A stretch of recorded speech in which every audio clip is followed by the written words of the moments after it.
ਕਵਾਰ ਸਰਵ ਕਲਾ ਸਮਰਥ ਡੋਲਣ ਤੇ ਰਾਖੋ ਪ੍ਰਭੂ ਨਾਨਕ ਦੇ ਕਰ ਹੱਥ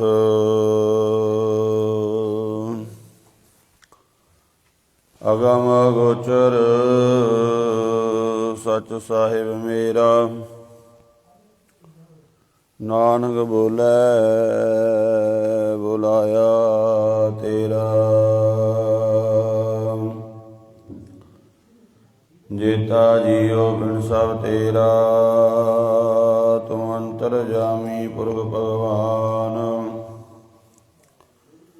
ਦਾਸਨ ਦਾਸ ਕਹੈ ਜਨ ਨਾਨਕ ਜਿਹਾ ਤੂੰ ਕਰਾਏ ਤਿਹਾ ਹੋਂ ਕਰੀ ਵਖਿਆਨ ਜਨਮ ਮਰਨ ਦੋਹੂੰ ਮੈਂ ਨਾਹੀ ਜਨ ਪਰ ਉਪਕਾਰੀ ਆਏ ਜੀ ਦਾਨ ਦੇ ਭਗਤੀ ਲਾਇਨ ਹਰ ਸਿਉ ਲੈਨ ਮਿਲਾਏ ਕਹਾਂ ਬੁੱਧ ਪ੍ਰਭ ਤੁਛ ਹਮਾਰੀ ਵਰਨ ਸਕੈ ਮਹਿਮਾ ਜੋ ਤਿਹਾਰੀ ਹਮ ਨਾ ਸਗਤ ਕਰ ਸਿਵਤ ਤੁਮਾਰੀ ਆਪ ਲਿਓ ਤੁਮ ਕਥਾ ਸੁਧਾਰੀ ਸਤਨਾਮ ਸ਼੍ਰੀ ਵਾਹਿਗੁਰੂ ਸਾਹਿਬ ਜੀ। ਰਾਗ ਦੇਵ ਗੰਧਾਰੀ ਮਹੱਲਾ ਪੰਜਵਾਂ। ਘਰ ਛੇਵਾਂ। ਇੱਕ ਓੰਕਾਰ ਸਤਿਗੁਰ ਪ੍ਰਸਾਦ। ਏਕੈ ਰੇ ਹਰਿ ਏਕੈ ਜਾਨ ਏਕੈ ਰੇ ਗੁਰਮੁਖ ਜਾਨ ਰਹਾਉ। ਕਾਹੇ ਭਰਮਤ ਹੋ ਤੁਮ ਭਰਮੋ ਨਾ ਭਾਈ। ਰਵਿਆ ਰੇ ਰਵਿਆ ਸਰਬਥਾਨ ਜਿਉ ਬੈਸੰਤਰ ਕਾਸ਼ਟ ਮਝਾਰ। ਬਿਨ ਸੰਜਮ ਨਹੀਂ ਕਾਰਜ ਸਾਰ। ਬਿਨ ਗੁਰ ਨਾ ਪਾਵੈ ਗੋ ਹਰਿ ਜੀ ਕੋ ਦਵਾਰ। ਮਿਲ ਸੰਗਤ ਤਜ ਅਭਿਮਾਨ ਕਹੋ ਨਾਨਕ ਪਾਇਐ ਪਰਮ ਨਿਧਾਨ। ਵਾਹਿਗੁਰੂ ਜੀ ਕਾ ਖਾਲਸਾ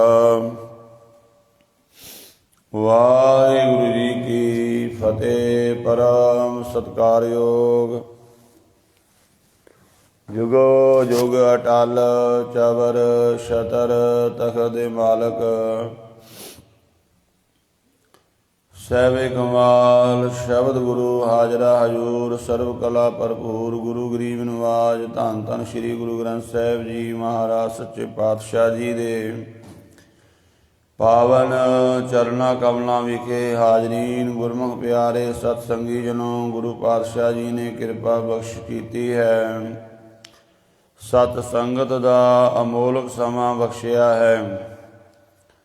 ਸਤਿਗੁਰੂ ਜੀ ਦੀ ਮਹਿਰਾਮਤ ਸਦਕਾ ਪਾਵਨ ਬਾਣੀ ਦੀ ਲੜੀਵਾਰ ਕਥਾ ਜੋ ਆਪਾਂ ਨੂੰ ਪ੍ਰਾਪਤ ਹੋ ਰਹੀ ਹੈ ਤੇ ਇਹਦੇ ਤਹਿਤ ਰਾਗ ਦੇਵ ਗੰਧਾਰੀ ਦੇ ਵਿੱਚ ਪੰਚਮ ਪਾਤਸ਼ਾਹ ਜੀ ਦੀ ਪਾਵਨ ਬਾਣੀ 535 ਅੰਗ ਤੇ ਗੁਰੂ ਅਰਜਨ ਦੇਵ ਜੀ ਮਹਾਰਾਜ ਬਖਸ਼ਿਸ਼ ਕਰ ਰਹੇ ਹਨ।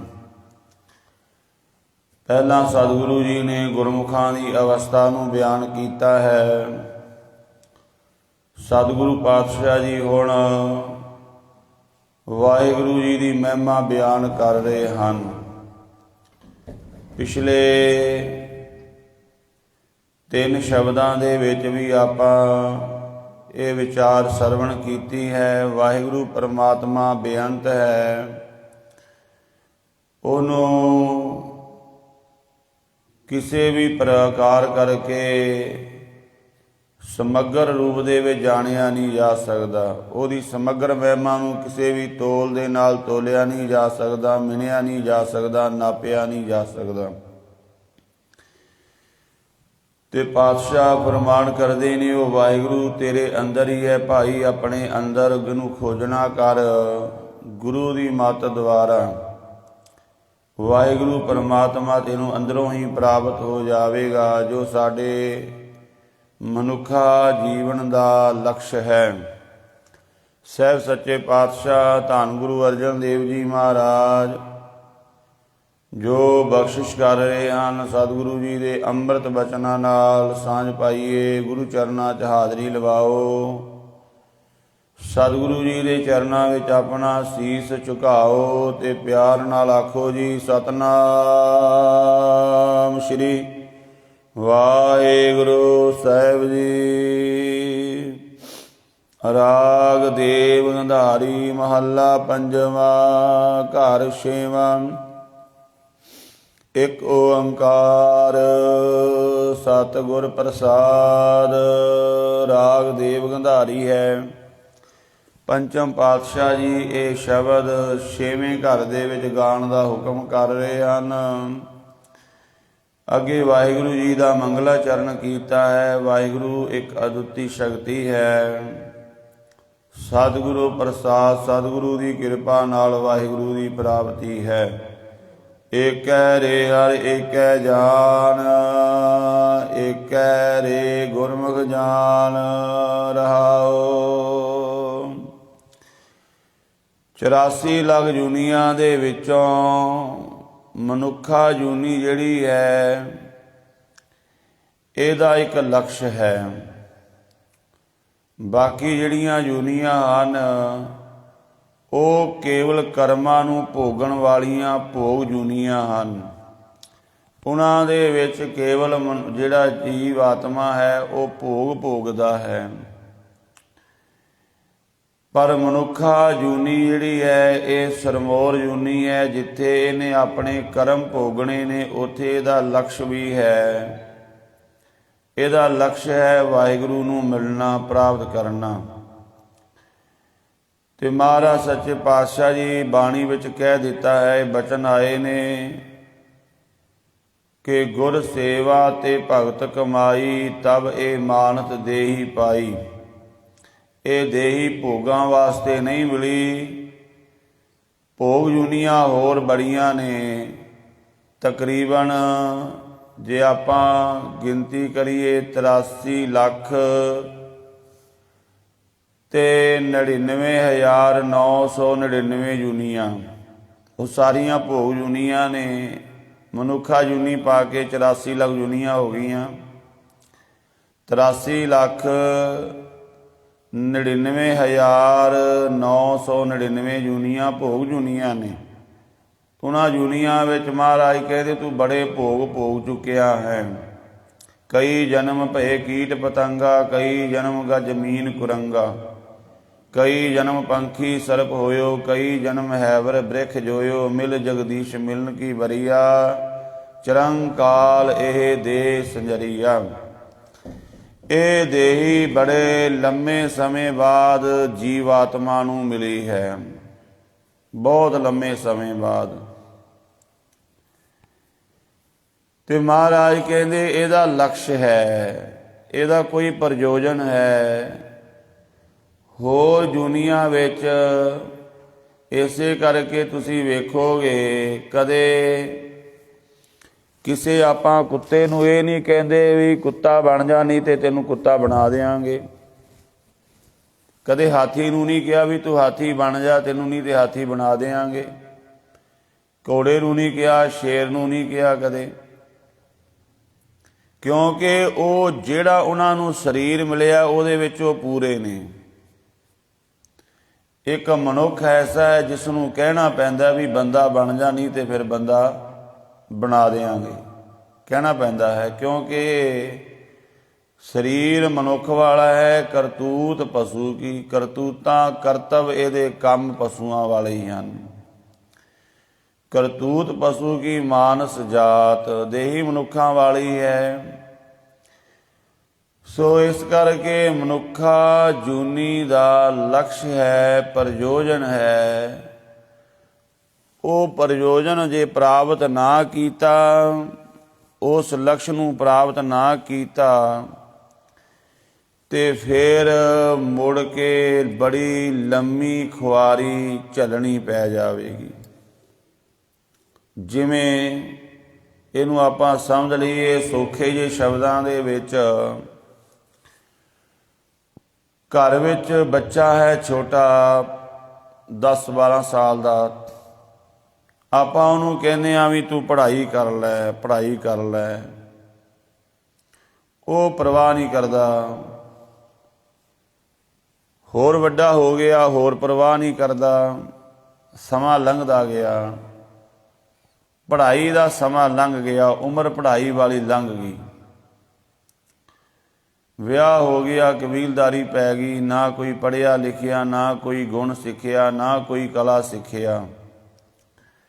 ਹੁਣ ਖੁਆਰ ਹੁੰਦਾ ਹੈ। ਜਿਵੇਂ ਜਿਵੇਂ ਉਮਰ ਅੱਗੇ ਵੱਧਦੀ ਹੈ ਤੇ ਖੁਆਰੀ ਵੱਧਦੀ ਜਾ ਰਹੀ ਹੈ। ਕਬੀਲਦਾਰੀ ਵੱਧ ਗਈ, ਪਰਿਵਾਰ ਵੱਧ ਗਿਆ, ਖਰਚੇ ਵੱਧ ਗਏ, ਟੈਨਸ਼ਨ ਹੋ ਗਈ, ਚਿੰਤਾ ਹੋ ਗਈ, ਕੰਮ ਕੋਈ ਮਿਲਦਾ ਨਹੀਂ, ਕੰਮ ਕੋਈ ਸਿੱਖਿਆ ਵੀ ਨਹੀਂ, ਦਿਹਾੜੀ ਮਜ਼ਦੂਰੀ ਕਰਕੇ ਬੱਚੇ ਪਾਲੇ ਔਖੇ ਸੌਖੇ। ਜਿਵੇਂ ਜਿਵੇਂ ਉਮਰ ਵੱਧਦੀ ਜਾ ਰਹੀ, ਖੁਆਰੀ ਵੱਧਦੀ ਜਾ ਰਹੀ ਹੈ। ਬਜ਼ੁਰਗ ਹੋ ਗਿਆ, ਇਲਾਜ ਕਰਾਉਣ ਜੋਗੇ ਵੀ ਪੈਸੇ ਨਹੀਂ, ਮਸੀਂ ਤਾਂ ਕਬੀਲਦਾਰੀ ਨੂੰ ਨਜਿੱਠਿਆ। ਤਾਂ ਹੁਣ ਉਹ ਸਮੇਂ ਨੂੰ ਯਾਦ ਕਰਦਾ ਵੀ ਮੇਰੇ ਨਾਲ ਦੇ ਪੜ੍ਹ ਕੇ ਤਾਂ ਅਫਸਰ ਲੱਗ ਗਏ, ਜੇ ਮੈਂ ਵੀ ਆਪਣੇ ਮਾਂ ਪਿਓ ਦੇ ਕਹਿਣੇ ਨੂੰ ਮੰਨ ਲੈਂਦਾ ਤੇ ਸੁੱਖ ਲੈਂਦਾ। ਇਸੇ ਤਰ੍ਹਾਂ ਸਾਨੂੰ ਗੁਰੂ ਪਿਤਾ ਜੀ ਕਹਿੰਦੇ ਨੇ, ਭਾਈ ਬਾਣੀ ਪੜ੍ਹ ਲਓ, ਨਾਮ ਜਪ ਲਓ। ਪਰ ਮਨੁੱਖ ਸੰਸਾਰ ਦੇ ਈਸ਼ੋ ਇਸ਼ਰਤ ਦੇ ਵਿੱਚ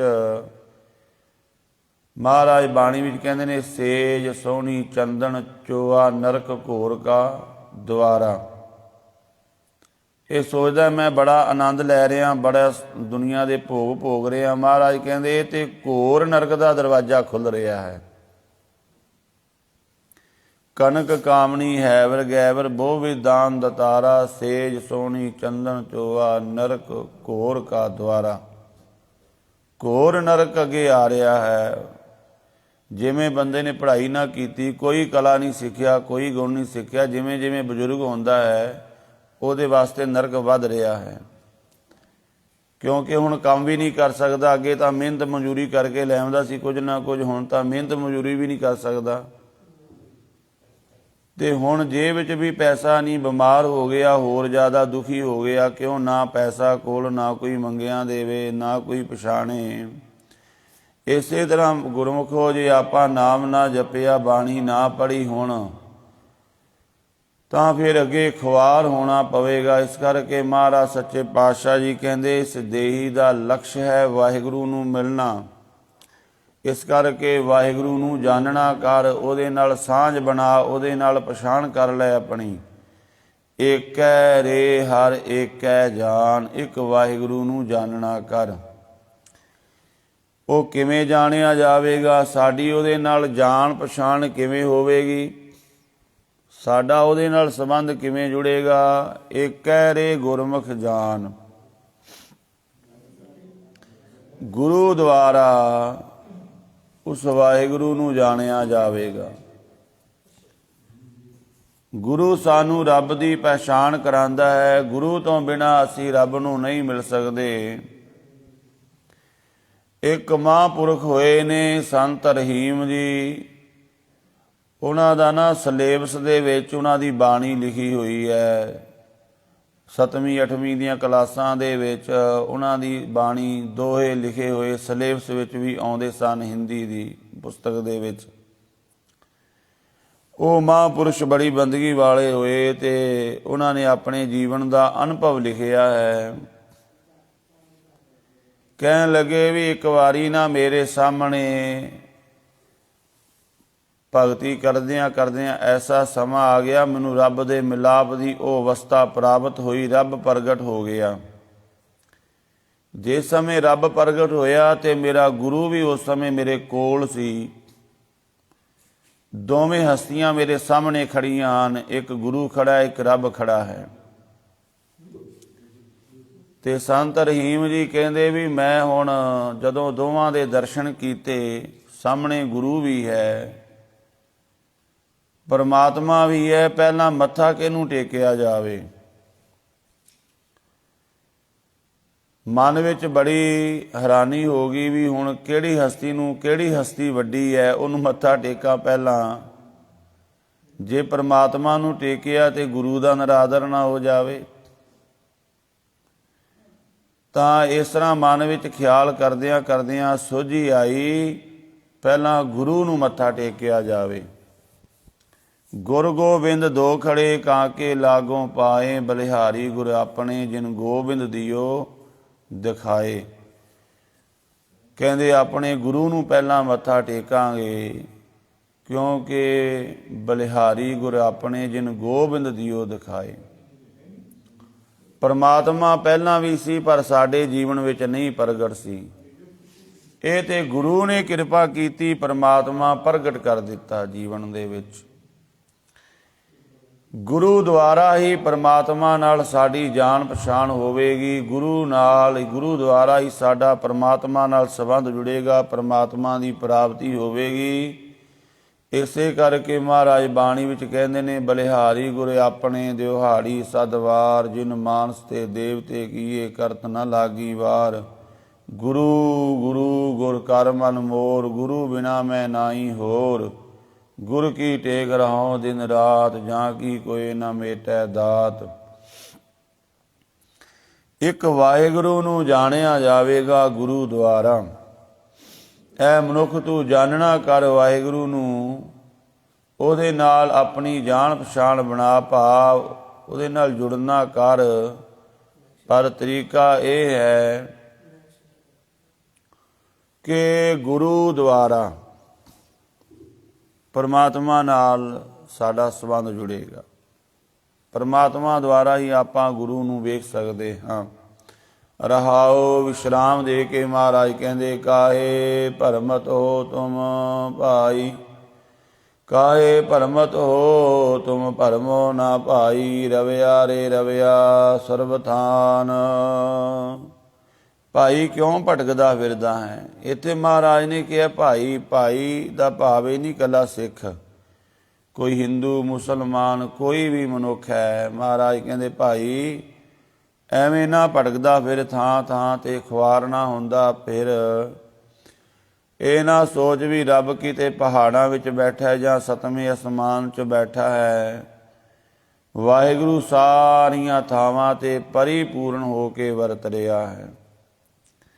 ਘਟ ਘਟ ਮੈਂ ਹਰ ਜੂ ਵਸੈ, ਸੰਤਨ ਕਿਉ ਪੁਕਾਰ। ਸਾਰੇ ਪਾਸੇ ਉਹ ਪਰਿਪੂਰਨ ਹੋ ਕੇ ਵਰਤ ਰਿਹਾ ਹੈ। ਜਿਉ ਬੈ ਸੰਤਰ ਕਾਸ਼ਟ ਮਝਾਰ, ਬਿਨ ਸੰਜਮਨੀ ਕਾਰਜ ਸਾਰ। ਵਾਹਿਗੁਰੂ ਸਾਰਿਆਂ ਦੇ ਅੰਦਰ ਇਸ ਤਰ੍ਹਾਂ ਹੈ ਜਿਵੇਂ ਹਰ ਇੱਕ ਲੱਕੜ ਦੇ ਵਿੱਚ ਨਾ ਅੱਗ ਛੁਪੀ ਹੋਈ ਹੈ। ਵਾਹ, ਉਹ ਹਰ ਇੱਕ ਚੀਜ਼ ਜਿਹਨੂੰ ਅੱਗ ਲੱਗ ਜਾਂਦੀ ਹੈ ਉਹਦੇ ਵਿੱਚ ਅੱਗ ਛੁਪੀ ਹੋਈ ਹੈ। ਜੇਕਰ ਉਹਦੇ ਵਿੱਚ ਅੱਗ ਨਾ ਹੋਵੇ ਤੇ ਉਹਨੂੰ ਬਾਹਰੋਂ ਵੀ ਅੱਗ ਨਹੀਂ ਲੱਗ ਸਕਦੀ। ਸਾਰਿਆਂ ਦੇ ਵਿੱਚ ਵਾਹਿਗੁਰੂ ਸਮਾਇਆ ਹੋਇਆ ਹੈ। ਜਿਵੇਂ ਸਾਰੀ ਲੱਕੜ ਦੇ ਵਿੱਚ ਅੱਗ ਸਮਾਈ ਹੋਈ ਹੈ, ਪਰ ਉਹ ਲੱਕੜ ਦੇ ਵਿੱਚ ਜਿਹੜੀ ਅੱਗ ਛੁਪੀ ਹੋਈ ਹੈ ਉਹਨੂੰ ਪ੍ਰਗਟ ਕਰਨ ਵਾਸਤੇ ਬਾਹਰੋਂ ਅੱਗ ਲਾਣੀ ਪਵੇਗੀ। ਬਾਹਰੋਂ ਅੱਗ ਲਾਣੀ ਪਵੇਗੀ ਤਾਂ ਉਹ ਅੱਗ ਪ੍ਰਗਟ ਹੋਵੇਗੀ। ਉਹਦੇ ਵਾਸਤੇ ਉਦਮ ਕਰਨਾ ਪਵੇਗਾ। ਇਸੇ ਤਰ੍ਹਾਂ ਮਹਾਰਾਜ ਸੱਚੇ ਪਾਤਸ਼ਾਹ ਕਹਿੰਦੇ ਰੱਬ ਤੇਰੇ ਅੰਦਰ ਵੀ ਹੈ। ਉਸ ਅੰਦਰ ਵਾਲੀ ਜੋਤ ਨੂੰ ਪ੍ਰਗਟ ਕਰਨ ਵਾਸਤੇ ਬਾਹਰੋਂ ਯਤਨ ਕਰਨਾ ਪਵੇਗਾ। ਬਾਹਰੋਂ ਸਾਨੂੰ ਬਾਣੀ ਪੜ੍ਹਨੀ ਪਵੇਗੀ, ਨਾਮ ਜਪਣਾ ਪਵੇਗਾ। ਜਿਵੇਂ ਲੱਕੜਾਂ ਦੇ ਵਿੱਚ ਅੱਗ ਛੁਪੀ ਹੋਈ ਹੈ, ਪਰ ਆਪਾਂ ਬਾਹਰੋਂ ਅੱਗ ਨਾ ਲਾਈਏ ਤੇ ਉਹ ਸਾਡਾ ਕੁਝ ਵੀ ਕੰਮ ਨਹੀਂ ਸਵਾਰ ਸਕਦੀਆਂ। ਲੱਕੜਾਂ ਵਿੱਚ ਛੁਪੀ ਹੋਈ ਅੱਗ ਸਾਡਾ ਕੁਝ ਵੀ ਕੰਮ ਨਹੀਂ ਸਵਾਰ ਸਕਦੀ ਜਦੋਂ ਤੱਕ ਬਾਹਰੋਂ ਉਹਨੂੰ ਅੱਗ ਨਹੀਂ ਲਾਉਂਦੇ। ਜਦੋਂ ਬਾਹਰੋਂ ਅੱਗ ਲਾਵਾਂਗੇ ਉਹ ਲੱਕੜਾਂ ਦੇ ਅੰਦਰ ਵਾਲੀ ਅੱਗ ਵੀ ਪ੍ਰਗਟ ਹੋ ਜਾਵੇਗੀ। ਜਦੋਂ ਉਹ ਪ੍ਰਗਟ ਹੋ ਗਈ ਤੇ ਉਸ ਅੱਗ ਤੇ ਆਪਾਂ ਰੋਟੀ ਪਾਣੀ ਜੋ ਮਰਜ਼ੀ ਬਣਾ ਲਵੋ। ਇਸੇ ਤਰ੍ਹਾਂ ਮਹਾਰਾਜ ਕਹਿੰਦੇ ਵਾਹਿਗੁਰੂ ਦੀ ਜੋਤ ਤੇਰੇ ਅੰਦਰ ਹੈ, ਪਰ ਉਹਦੇ ਵਾਸਤੇ ਤੈਨੂੰ ਯਤਨ ਕਰਨਾ ਪਵੇਗਾ ਉਹਨੂੰ ਪ੍ਰਗਟ ਕਰਨ ਵਾਸਤੇ। ਜਿਉਂ ਬੈ ਸੰਤਰ ਕਾਸ਼ਟ ਮਝਾਰ, ਬਿਨ ਸੰਜਮ ਨਹੀਂ ਕਾਰਜ ਸਾਰ। ਜਿਵੇਂ ਬੈਸੰਤਰ ਨਾਮ ਹੈ ਅੱਗ ਦਾ, ਕਾਸ਼ਟ ਨਾਮ ਹੈ ਲੱਕੜ ਦਾ। ਜਿਵੇਂ ਲੱਕੜ ਦੇ ਵਿੱਚ ਅੱਗ ਛੁਪੀ ਹੋਈ ਹੈ, ਉਦਮ ਤੋਂ ਬਿਨਾਂ ਯਤਨ ਤੋਂ ਬਿਨਾਂ ਉਹਦੇ ਵਿੱਚੋਂ ਅੱਗ ਪ੍ਰਗਟ ਨਹੀਂ ਹੁੰਦੀ, ਕੰਮ ਰਾਸ ਨਹੀਂ ਹੁੰਦਾ।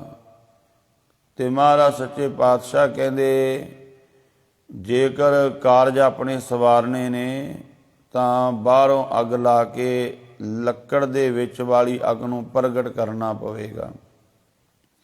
ਬਿਨ ਗੁਰ ਨਾ ਪਾਵੈ ਗੋ ਹਰਿ ਜੀ ਕੋ ਦਵਾਰ। ਇਸੇ ਤਰ੍ਹਾਂ ਰੱਬ ਸਾਡੇ ਅੰਦਰ ਹੈ, ਪਰ ਉਹਨੂੰ ਪ੍ਰਗਟ ਕਰਨ ਵਾਸਤੇ ਸਾਨੂੰ ਬਾਹਰੋਂ ਨਾਮ ਜਪਣਾ ਪਵੇਗਾ, ਸਿਮਰਨ ਕਰਨਾ ਪਵੇਗਾ, ਯਤਨ ਕਰਨਾ ਪਵੇਗਾ ਗੁਰੂ ਦੇ ਦੁਆਰਾ। ਗੁਰੂ ਦੀ ਮੱਤ ਲੈ ਕੇ ਮਿਲ ਸੰਗਤ ਤਜ ਅਭਿਮਾਨ, ਕੋ ਨਾਨਕ ਪਾਏ ਪਰਮ ਨਿਧਾਨ। ਗੁਰਮੁਖਾਂ ਦੀ ਸੰਗਤ ਵਿੱਚ ਮਿਲ ਕੇ ਅਭਿਮਾਨ ਛੱਡ ਦੇ, ਹੰਕਾਰ ਛੱਡ ਦੇ। ਮਹਾਰਾਜ ਕਹਿੰਦੇ ਵਾਹਿਗੁਰੂ ਦੇ ਨਾਮ ਦਾ ਵੱਡਾ ਖਜ਼ਾਨਾ ਉਹ ਪ੍ਰਾਪਤ ਹੋ ਜਾਵੇਗਾ। ਜਦੋਂ ਮਨੁੱਖ ਹੰਕਾਰ ਕਰਦਾ ਹੈ, ਪਾਤਸ਼ਾਹ ਕਹਿੰਦੇ ਤੀਰਥ ਵਰਤ ਅਰਦਾਨ ਕਰ, ਮਨ ਮੈਂ ਧਰੈ ਗੁਮਾਨ। ਨਾਨਕ ਨੇਫਲ ਜਾਤ ਤੇ ਜਿਉ ਕੁੰਚਰ ਇਸ਼ਨਾਨ। ਬੜੇ ਬੜੇ ਚੰਗੇ ਕਰਮ ਦਾਨ ਪੁੰਨ ਨੇਮ ਕਰਕੇ ਸਿਮਰਨ ਕਰਕੇ ਮਨੁੱਖ ਹੰਕਾਰ ਕਰ ਲਿਆ, ਸਾਰਾ ਕੁਝ ਵਿਅਰਥ ਚਲਾ ਗਿਆ।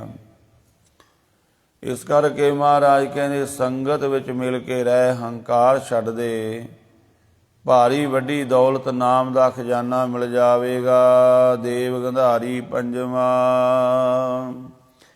ਅਗਲੇਰਾ ਸ਼ਬਦ ਵੀ ਇਸੇ ਪ੍ਰਥਾਏ ਹੈ। ਜਾਨੀ ਨਾ ਜਾਈ ਤਾਂ ਕੀ ਗਾਤ ਰਹਾਓ। ਮਹਾਰਾਜ ਕਹਿੰਦੇ ਵਾਹਿਗੁਰੂ ਦਾ ਨਾਮ ਜਪੋ, ਸਿਮਰਨ ਕਰੋ, ਪਰ ਮਨ ਵਿੱਚ ਭੁਲੇਖਾ ਨਾ ਪਾ ਲੈਣਾ ਕਿ ਰੱਬ ਦਾ ਅੰਤ ਲੈ ਲਵਾਂਗੇ। ਪਰਮਾਤਮਾ ਦਾ ਕੋਈ ਵੀ ਅੰਤ ਨਹੀਂ ਲੈ ਸਕਿਆ, ਪਰਮਾਤਮਾ ਦੀ ਕੋਈ ਅਵਸਥਾ ਨੂੰ ਜਾਣ ਨਹੀਂ ਸਕਿਆ ਅੱਜ ਤੱਕ। ਜਾਨੀ ਨਾ ਜਾਈ ਤਾਂ ਕੀ ਗਾਤ। ਗਾਤ ਮੈਨੇ ਗਤ ਭਾਵ ਅਵਸਥਾ। ਸੋਹਣੀ ਸਾਹਿਬ ਆਪਾਂ ਪੜ੍ਹਦੇ ਹਾਂ ਨਾ, ਇੱਕ ਆਪਾਂ ਸ਼ਬਦ ਪੜ੍ਹਦੇ ਹਾਂ, ਤੁਮਰੀ ਗਤ ਮਿਤ ਤੁਮ ਹੀ ਜਾਨੀ। ਗਤ ਮੈਨੇ ਅਵਸਥਾ, ਮਿਤ ਮੈਨੇ ਮਰਿਆਦਾ। ਹੇ ਵਾਹਿਗੁਰੂ ਤੁਹਾਡੀ ਮਰਿਆਦਾ ਨੂੰ ਤੁਸੀਂ ਹੀ ਜਾਣਦੇ ਹੋ। ਇਹ ਕਿਵੇਂ ਸ੍ਰਿਸ਼ਟੀ ਚੱਲ ਰਹੀ ਹੈ ਵੇਖੋ, ਕਿਵੇਂ ਧਰਤੀ ਦੇ ਥੱਲੇ ਪਾਣੀ ਕਿੰਨਾ ਜ਼ਿਆਦਾ, 3 ਗੁਣਾ ਜ਼ਿਆਦਾ ਪਾਣੀ ਹੈ, ਫਿਰ ਵੀ ਧਰਤੀ ਟਿਕੀ ਹੋਈ ਹੈ, ਡੁੱਬਦੀ ਨਹੀਂ ਹੈ। ਤੇ ਫਿਰ ਇਹ ਬ੍ਰਹਿਮੰਡ ਦੇ ਵਿੱਚ ਸਾਰਾ ਕੁਝ ਕਿਵੇਂ ਗ੍ਰਹਿ ਨਛੱਤਰ ਚੱਲ ਰਹੇ ਹਨ, ਸੂਰਜ ਚੰਦਰਮਾ ਇਤਿਆਦਿਕ। ਇਹ ਕਿਹੜੀ ਮਰਿਆਦਾ ਨਾਲ ਚੱਲ ਰਹੇ ਨੇ, ਕਿਹੜੀ ਤਕਨੀਕ ਨਾਲ ਚੱਲ ਰਹੇ ਨੇ, ਇਹ ਵਾਹਿਗੁਰੂ ਹੀ ਜਾਣਦਾ ਹੈ। ਇਹ ਪਰਮਾਤਮਾ ਹੀ ਜਾਣਦਾ ਹੈ ਕਿ ਕਿਸ ਤਕਨੀਕ ਦੇ ਨਾਲ ਇਹ ਸਾਰਾ ਕੁਝ ਹੋ ਰਿਹਾ ਹੈ। ਕਿਵੇਂ ਦਰਖਤਾਂ ਨੂੰ ਫਲ ਲੱਗਦੇ ਨੇ, ਫੁੱਲ ਲੱਗਦੇ ਨੇ ਬੂਟਿਆਂ ਨੂੰ, ਕਿਵੇਂ ਕਲੀਆਂ ਖਿੜਦੀਆਂ ਨੇ, ਕਿਵੇਂ ਫਸਲਾਂ ਪੈਦਾ ਹੁੰਦੀਆਂ ਨੇ, ਰਿਜ਼ਕ ਪੈਦਾ ਹੁੰਦਾ। ਇਹ ਜਿਹੜੀ ਧਰਤੀ ਵਿੱਚ ਤਕਨੀਕ ਪਾਈ ਹੋਈ ਵਾਹਿਗੁਰੂ ਨੇ ਪਾਈ ਹੋਈ ਹੈ। ਇਹ ਵਾਹਿਗੁਰੂ ਦੀ ਕੁਦਰਤ ਹੈ। ਉਸ ਵਾਹਿਗੁਰੂ ਨਿਰੰਕਾਰ ਨੇ ਕਿਸ ਮਰਿਆਦਾ ਨਾਲ ਸੰਸਾਰ ਨੂੰ ਚਲਾ ਰਿਹਾ ਇਹ ਉਹੀ ਜਾਣਦਾ, ਆਪਾਂ ਨਹੀਂ ਜਾਣ ਸਕਦੇ। ਸਾਡੇ ਸਰੀਰ ਵਿੱਚ ਕਿਵੇਂ ਉਹਨੇ ਸਵਾਸ ਟਿਕਾਏ ਹੋਏ ਨੇ ਤੇ ਕਦੋਂ ਸਵਾਸ ਪੂਰੇ ਹੋਣੇ, ਕਿਵੇਂ ਸਵਾਸਾਂ ਦੀ ਕਿਰਿਆ ਚੱਲ ਰਹੀ, ਵਾਹਿਗੁਰੂ ਹੀ ਜਾਣਦਾ ਹੈ। ਇਹ ਸਾਰਾ ਸਰੀਰ ਕਿਵੇਂ ਕਿਰਿਆ ਕਰ ਰਿਹਾ ਹੈ, ਇਹ ਮਰਿਆਦਾ ਵਾਹਿਗੁਰੂ ਹੀ ਜਾਣਦਾ ਵੀ ਕਿਹੜੀ ਮਰਿਆਦਾ ਨਾਲ ਇਸ ਨੂੰ ਚਲਾ ਰਿਹਾ, ਆਪਾਂ ਨੂੰ ਨਹੀਂ ਪਤਾ। ਉਹਦੀ ਅਵਸਥਾ ਕੀ ਹੈ। ਤੁਮਰੀ ਗਤ ਮਿਤ, ਗਤ ਮੈਨੇ ਅਵਸਥਾ। ਵਾਹਿਗੁਰੂ ਦੀ ਅਵਸਥਾ ਇਸ ਸਮੇਂ ਉਹ ਕੀ ਕਰਨਾ ਚਾਹੁੰਦਾ ਹੈ ਇਹ ਉਹੀ ਜਾਣਦਾ ਹੈ। ਮਹਾਰਾਜ ਫਰਮਾਨ ਕਰਦੇ ਹਨ, विश्राम दे के कह पेखारो कर चतराई बिस्मन बिस्मे कहन कहात। मैं अपनी चतराई नाल उहनूं की बयान करां, क्योंकि मेरी चतराई सियाणप तां वाहिगुरू दी महिमा दे अगे कुछ भी नहीं है। ਜਦੋਂ ਉਹਦੇ ਨਾਮ ਨੂੰ ਜਪੀਏ ਤੇ ਮਨੁੱਖ ਹੈਰਾਨ ਹੋ ਜਾਂਦਾ ਹੈ ਕਿ ਜਿੰਨਾ ਜ਼ਿਆਦਾ ਜੁੜਦਾ ਜਾਵੇਗਾ ਵਿਸਮ ਅਵਸਥਾ ਵਿੱਚ ਆਉਂਦਾ ਜਾਵੇਗਾ, ਵਿਸਮਾਦੀ ਅਵਸਥਾ ਵਿੱਚ ਆਉਂਦਾ ਜਾਵੇਗਾ ਤੇ ਆਖਰ ਇਹ ਕਹਿਣਾ ਪਵੇਗਾ ਵਾਹਿਗੁਰੂ ਤੇਰਾ ਕੋਈ ਅੰਤ ਨਹੀਂ ਹੈ। ਗਾਣ ਗੰਧਰਵ ਅਰ ਸਿੱਧ ਅਰ ਸਾਧਕ ਸੁਰ ਨਰ ਦੇਵ ਬ੍ਰਹਮ ਬ੍ਰਹਮਾਦਿਕ। ਗਾਣ ਗੰਧਰਵ, ਗਣ ਸ਼ਿਵ ਜੀ ਆਦਿ ਦੇ ਜਿਹੜੇ ਸੇਵਾਦਾਰ ਨੇ ਉਹਨਾਂ ਨੂੰ ਗਣ ਕਿਹਾ ਜਾਂਦਾ ਹੈ। ਗੰਧਰਵ ਜਿਹੜੇ ਦੇਵਤਿਆਂ ਦੀ ਸਭਾ ਵਿੱਚ ਗਾਣ ਵਾਲੇ ਰਾਗੀ ਨੇ ਉਹਨਾਂ ਨੂੰ ਗੰਧਰਵ ਕਿਹਾ ਜਾਂਦਾ ਹੈ। ਸਿੱਧ ਪੁਗੇ ਹੋਏ ਜੋਗੀ, ਕਰਾਮਾਤਾਂ ਵਿੱਚ ਨਿਪੁੰਨ, ਅਰ ਸਾਧਕ ਸਾਧਨਾ ਕਰਨ ਵਾਲੇ। ਵਾਹਿਗੁਰੂ ਪਰਮਾਤਮਾ ਦੀ ਵਡਿਆਈ ਕੌਣ ਕੌਣ ਕਰ ਰਿਹਾ ਹੈ? ਗਾਣ ਗੰਧਰਵ ਸਿੱਧ ਅਰ ਸਾਧਕ ਸੁਰ ਨਰ ਦੇਵ ਬ੍ਰਹਮ ਬ੍ਰਹਮਾਦਿਕ। ਦੇਵਤੇ ਮਨੁੱਖ ਬ੍ਰਹਮਾ ਹੋਰ ਵੱਡੇ ਵੱਡੇ ਬ੍ਰਹਮਾ ਵਰਗੇ ਦੇਵਤੇ। ਚਤਰ ਵੇਦ ਉਚਰਤ ਦਿਨ ਰਾਤ। ਚਾਰੇ ਵੇਦਾਂ ਦੁਆਰਾ ਵਾਹਿਗੁਰੂ ਦੀ ਮਹਿਮਾ ਦਿਨ ਰਾਤ ਕਰ ਰਹੇ ਨੇ। ਵਾਹਿਗੁਰੂ ਦੀ ਸਿਫਤ ਸਲਾਹ ਵਡਿਆਈ ਕਰਨ ਦੇ ਵਿੱਚ ਬੜੇ ਬੜੇ ਰਿਸ਼ੀ ਮੁਨੀ ਦੇਵਤੇ ਪੈਗੰਬਰ ਅਵਤਾਰ ਲੱਗੇ ਹੋਏ ਨੇ। ਅਗਮ ਅਗਮ ਅਗ ਠਾਕੁਰ ਅਗਾਧ। ਉਹ ਵਾਹਿਗੁਰੂ ਪਰੇ ਤੋਂ ਪਰੇ ਹੈ, ਕੋਈ ਉਹਦਾ ਅੰਤ ਨਹੀਂ ਲੈ ਸਕਦਾ। ਕਈ ਕਈ ਯੁੱਗ ਵੀ ਸਾਧਨਾ ਕਰਕੇ ਵੇਖ ਲਈ, ਨਾਮ ਜਪ ਕੇ ਵੇਖ ਲਿਆ, ਵਾਹਿਗੁਰੂ ਦਾ ਅੰਤ ਨਹੀਂ ਹੈ, ਉਹ ਪਰੇ ਤੋਂ ਪਰੇ ਹੈ। ਗੁਣ ਬੇਅੰਤ ਬੇਅੰਤ ਭੰਨ ਨਾਨਕ, ਕਹਿਣ ਨ ਜਾਈ ਪਰੈ ਪਰਾਤ। ਵਾਹਿਗੁਰੂ ਦੇ ਗੁਣ ਬੇਅੰਤ ਹਨ, ਉਹ ਆਪ ਵੀ ਬੇਅੰਤ ਹੈ। ਉਹਦੇ ਸਮਗਰ ਗੁਣਾਂ ਨੂੰ ਬਿਆਨ ਨਹੀਂ ਕੀਤਾ ਜਾ ਸਕਦਾ। ਪਰੇ ਤੋਂ ਪਰੇ ਉਹਦੀ ਮਹਿਮਾ ਹੋਰ ਤੋਂ ਹੋਰ, ਜਿਵੇਂ ਜਿਵੇਂ ਮਹਿਮਾ ਨਾਲ ਜੁੜਦੇ ਜਾਵਾਂਗੇ ਵਾਹਿਗੁਰੂ ਦੀ ਮਹਿਮਾ ਹੋਰ ਵੱਡੀ ਹੁੰਦੀ ਜਾਂਦੀ ਹੈ, ਹੋਰ ਵੱਡੀ ਹੁੰਦੀ ਜਾਂਦੀ ਹੈ, ਹੋਰ ਪਰੇ ਤੋਂ ਪਰੇ ਹੈ। ਇਸ ਤਰ੍ਹਾਂ ਭਗਤ ਕਬੀਰ ਸਾਹਿਬ ਵੀ ਫਰਮਾਨ ਕਰਦੇ ਨੇ, ਸਨਕ ਸਨੰਦ ਮਹੇਸ਼ ਸਮਾਨਾ, ਸੇਖ ਨਾਗ ਤੇਰੋ ਮਰਮ ਨਾ ਜਾਨਾ। ਸੰਤ ਸੰਗਤ ਰਾਮ ਹਿਰਦੈ ਬਸਾਈ, ਹਨੂਮਾਨ ਸਰ ਗਰੜ ਸਮਾਨਾ। ਸੁਰਪਤ ਨਰਪਤ ਨਹੀਂ ਗੁਣ ਜਾਨਾ, ਚਾਰ ਵੇਦ ਅਰ ਸਿਮਰਤ ਪੁਰਾਨਾ।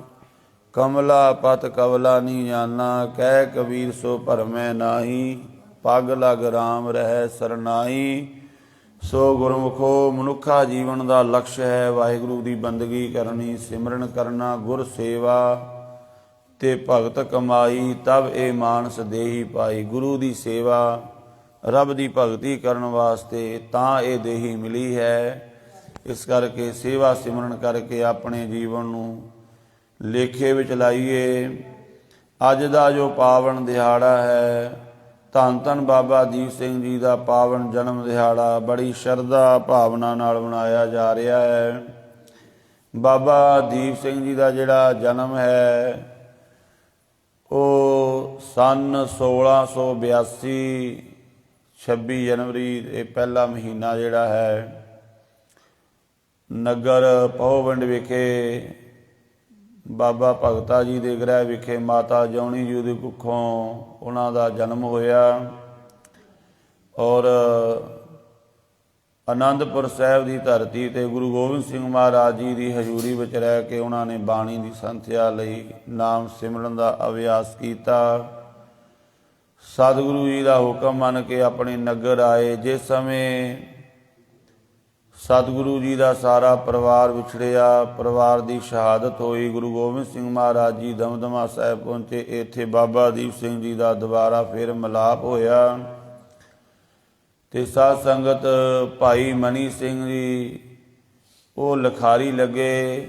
ਦਮਦਮਾ ਸਾਹਿਬ ਦੀ ਧਰਤੀ ਤੇ ਗੁਰੂ ਗੋਬਿੰਦ ਸਿੰਘ ਮਹਾਰਾਜ ਜੀ ਨੇ ਜੋ ਅੱਜ ਆਪਾਂ ਸ੍ਰੀ ਗੁਰੂ ਗ੍ਰੰਥ ਸਾਹਿਬ ਮਹਾਰਾਜ ਜੀ ਦੀ ਹਜ਼ੂਰੀ ਦਾ ਆਨੰਦ ਮਾਣਦੇ ਹਾਂ।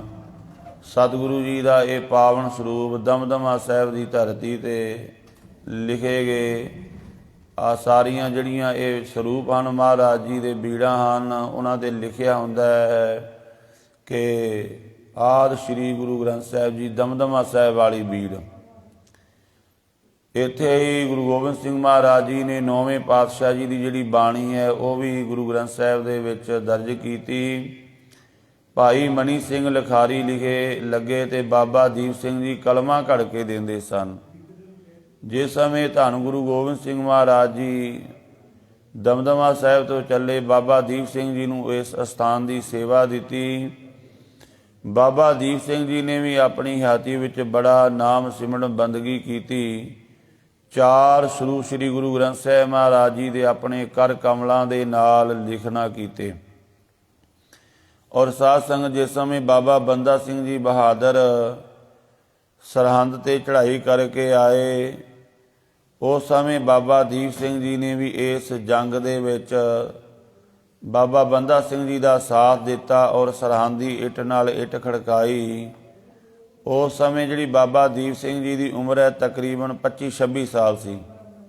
1682 ਵਿੱਚ ਉਹਨਾਂ ਦਾ ਜਨਮ ਹੁੰਦਾ ਹੈ ਔਰ 1704 ਵਿੱਚ ਚਮਕੌਰ ਦਾ ਜੰਗ ਹੁੰਦਾ ਹੈ, ਸਾਹਿਬਜ਼ਾਦਿਆਂ ਦੀ ਸ਼ਹੀਦੀ ਹੁੰਦੀ। 1708 ਦੇ ਵਿੱਚ ਗੁਰੂ ਗੋਬਿੰਦ ਸਿੰਘ ਮਹਾਰਾਜ ਜੀ ਜੋ ਹਨ ਉਹ ਜੋਤੀ ਉਹ ਸਮਾ ਜਾਂਦੇ ਹਨ। ਔਰ ਇੱਧਰ ਬਾਬਾ ਬੰਦਾ ਸਿੰਘ ਜੀ ਬਹਾਦਰ ਜਦੋਂ ਸਰਹੰਦ ਨੂੰ ਫਤਿਹ ਕਰਦੇ ਨੇ, ਬਾਬਾ ਦੀਪ ਸਿੰਘ ਜੀ ਉਹਨਾਂ ਨੇ ਇਸ ਜੰਗ ਦੇ ਵਿੱਚ ਬੜਾ ਜੋਸ਼ ਦੇ ਨਾਲ ਲੜੇ ਔਰ ਉਹਨਾਂ ਨੂੰ ਸਾਧ ਸੰਗਤ ਜੀਓ ਆਨੰਦਪੁਰ ਸਾਹਿਬ ਦੀ ਧਰਤੀ 'ਤੇ ਖਾਲਸਾ ਜਦੋਂ ਫਤਿਹ ਹੋਈ, ਜਿੱਤ ਹੋਈ, ਸ੍ਰੀ ਤਖਤ ਕੇਸਗੜ੍ਹ ਸਾਹਿਬ ਵਿਖੇ ਜਿੰਦਾ ਸ਼ਹੀਦ ਦਾ ਜਿਹੜਾ ਖਿਤਾਬ ਹੈ ਉਹ ਬਾਬਾ ਦੀਪ ਸਿੰਘ ਜੀ ਨੂੰ ਦਿੱਤਾ ਗਿਆ। ਔਰ ਬਾਬਾ ਦੀਪ ਸਿੰਘ ਜੀ ਜੋ ਆਪਣੇ ਜੀਵਨ ਦੇ ਵਿੱਚ ਉਹਨਾਂ ਦੀ ਸਭ ਤੋਂ ਵੱਡੀ ਜਿਹੜੀ ਕੁਰਬਾਨੀ ਹੈ, ਜਿਸ ਸਮੇਂ ਅੰਮ੍ਰਿਤਸਰ ਦੇ ਤਾਲ ਨੂੰ ਪੂਰਿਆ ਗਿਆ, ਬਾਬਾ ਦੀਪ ਸਿੰਘ ਨੂੰ ਪਤਾ ਲੱਗਾ, ਉਹ ਫਿਰ ਦਮਦਮਾ ਸਾਹਿਬ ਦੀ ਧਰਤੀ ਤੋਂ ਚੱਲ ਕੇ ਵਾਹੋ ਦਾ ਕਰਦੇ ਹੋਏ ਸਿੰਘਾਂ ਨੂੰ ਨਾਲ ਲੈਂਦੇ ਹੋਏ ਸਾਧ ਸੰਗਤ ਪਹੁੰਚਦੇ ਹਨ ਔਰ ਭਾਰੀ ਜੰਗ ਹੁੰਦਾ ਹੈ ਜਹਾਨ ਖਾਨ ਦੇ ਨਾਲ ਉਹਨਾਂ ਦਾ। ਔਰ ਉੱਥੇ ਹੀ ਉਹਨਾਂ ਦਾ ਸੀਸ ਕੱਟਿਆ ਜਾਂਦਾ, ਜਿਸ ਨੂੰ ਆਪਣੀ ਤਲੀ 'ਤੇ ਟਿਕਾ ਕੇ ਲੜਦੇ ਹੋਏ, ਕਿਉਂਕਿ ਅਰਦਾਸ ਕਰਕੇ ਤੁਰੇ ਸੀ ਵੀ ਆਪਣਾ ਇਹ ਸੀਸ ਧੰਨ ਗੁਰੂ ਰਾਮਦਾਸ ਮਹਾਰਾਜ ਜੀ ਦੇ ਚਰਨਾਂ ਦੇ ਵਿੱਚ ਭੇਂਟ ਕਰਨਾ ਹੈ। ਔਰ ਗੁਰਬਾਣੀ ਦਾ ਵੀ ਇਹ ਬਚਨ ਹੈ, ਜੋ ਤੋ ਪ੍ਰੇਮ ਖੇਲਣ ਕਾ ਚਾਓ, ਸਿਰ ਧਰ ਤਲੀ ਗਲੀ ਮੇਰੀ ਆਓ। ਗੁਰਬਾਣੀ ਰੱਬਵਾਦੀ ਵੀ ਹੈ, ਗੁਰਬਾਣੀ ਜਗਵਾਦੀ ਵੀ ਹੈ। ਔਰ ਗੁਰਬਾਣੀ ਦੇ ਹਰ ਇੱਕ ਅੱਖਰ ਨੂੰ ਗੁਰਸਿੱਖਾਂ ਨੇ, ਗੁਰੂ ਦੇ ਸਿੰਘਾਂ ਨੇ ਕਮਾਇਆ ਹੈ। ਇਤਿਹਾਸ ਪੜ੍ਹ ਕੇ ਵੇਖ ਲਓ, ਜੋ ਕੁਝ ਬਾਣੀ ਵਿੱਚ ਲਿਖਿਆ ਹੈ ਉਹ ਸਿੰਘਾਂ ਨੇ ਕਮਾਇਆ ਹੈ ਤੇ ਕਮਾ ਰਹੇ ਹਨ, ਹੁਣ ਵੀ ਹਨ ਐਸੇ ਸਿੰਘ। ਤੇ ਬਾਬਾ ਦੀਪ ਸਿੰਘ ਨੇ ਇਹ ਬਚਨਾਂ ਨੂੰ ਕਮਾਇਆ ਹੈ। ਔਰ ਜਦੋਂ ਆਪਾਂ ਦਰਬਾਰ ਸਾਹਿਬ ਦਰਸ਼ਨ ਕਰਦੇ ਹਾਂ, ਗੁਰੂ ਰਾਮਦਾਸ ਮਹਾਰਾਜ ਜੀ ਦੇ ਪਾਵਨ ਸਰੋਵਰ ਦੀਆਂ ਉੱਥੇ ਪਰਿਕਰਮਾ ਦੇ ਵਿੱਚ ਬਾਬਾ ਦੀਪ ਸਿੰਘ ਦਾ ਉਹ ਅਸਥਾਨ ਵੀ ਹੈ ਜਿੱਥੇ ਆ ਕੇ ਉਹਨਾਂ ਨੇ ਸੀਸ ਭੇਟ ਕੀਤਾ ਸੀ। ਜਦੋਂ ਵੀ ਜਾਂਦੇ ਉਸ ਗੱਲ ਦਾ ਖਿਆਲ ਰੱਖਿਆ ਕਰੋ ਔਰ ਉਸ ਮਹਾਨ ਸ਼ਹੀਦ ਧੰਨ ਧੰਨ ਬਾਬਾ ਦੀਪ ਸਿੰਘ ਦੇ ਚਰਨਾਂ ਵਿੱਚ ਵੀ ਨਮਸਕਾਰ ਕਰਿਆ ਕਰੋ। ਜਿੱਥੇ ਬਾਬਾ ਦੀਪ ਸਿੰਘ ਜੀ ਦੇ ਸੀਸ ਦਾ ਸੰਸਕਾਰ ਕੀਤਾ ਗਿਆ ਸੀ ਉਹ ਗੁਰਦੁਆਰਾ ਸ਼ਹੀਦਗੰਜ, ਉਹ ਵੀ ਆਪਾਂ ਦਰਸ਼ਨ ਕਰਦੇ ਹਾਂ। ਸੋ ਹੁਣ ਬਾਬਾ ਦੀਪ ਸਿੰਘ ਜੀ ਦੇ ਪਾਵਨ ਜਨਮ ਦਿਹਾੜੇ ਦੀਆਂ ਖੁਸ਼ੀਆਂ ਅੰਦਰ ਸੁਖਮਨੀ ਸਾਹਿਬ ਦਾ ਪਾਠ ਸ਼ੁਰੂ ਹੋਣ ਲੱਗਾ ਹੈ। ਉਪਰੰਤ ਕੀਰਤਨ ਹੋਣਾ ਹੈ 10 ਵਜੇ ਤੱਕ। ਇਹ ਦੀਵਾਨ ਚੱਲਣੇ ਹਨ। ਹਾਜ਼ਰੀਆਂ ਭਰ ਕੇ ਸਿਮਰਨ ਕਰਕੇ ਗੁਰੂ ਘਰ ਦੀਆਂ ਖੁਸ਼ੀਆਂ ਪ੍ਰਾਪਤ ਕਰੋ। ਹੋਈਆਂ ਭੁੱਲਾਂ ਦੀ ਖਿਮਾ ਜੀ। ਵਾਹਿਗੁਰੂ ਜੀ ਕਾ ਖਾਲਸਾ, ਵਾਹਿਗੁਰੂ ਜੀ ਕੀ ਫਤਿਹ। ਵਾਹਿਗੁਰੂ।